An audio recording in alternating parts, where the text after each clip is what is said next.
गुढीपाडवा म्हणजे नवीन वर्षाचं स्वागत आणि आजचा हा दिवस माझ्यासाठी अधिक खास आहे कारण आजच्या दिवशी कलाक्षेत्राच्या प्रवासाला 1 वर्ष पूर्ण होतं आहे. एक छोटंसं स्वप्न, मनात कल्पनांचे रंग, हातात कधी रंग, कधी ब्रश, कधी रांगोळीचे रंग, कधी मसाले मीठ आणि हे सगळं घेऊन हे स्वप्न इतकं सुंदर उमलत जाईल असं खरंच वाटलं नव्हतं. पण ह्या वर्षभरात मी ह्या निमित्ताने इतक्या गोष्टी शिकले, अनुभवल्या. खरं तर व्हिडिओ बनवणं, एडिट करणं, सोशल मीडियावर ॲक्टिव्ह असणं हा माझा प्रांतच नाही. पण ह्या सगळ्यांच्या निमित्ताने तुमच्यापर्यंत पोहोचताना ह्या सगळ्या गोष्टी शिकत गेले आणि सबस्क्रायबर किंवा निश याचा विचार करत एकाच पठडीतले व्हिडिओ न बनवता वेगवेगळ्या विषयांवरचे व्हिडिओ बनवून तुमच्यापर्यंत पोहोचवण्याचा प्रयत्न करत राहिले.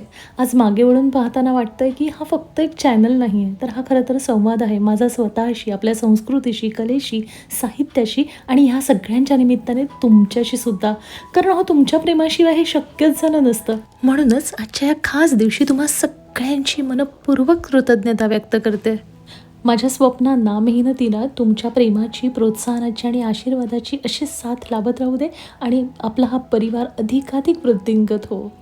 तुम्हा सगळ्यांचे मनापासून आभार. धन्यवाद. बाय.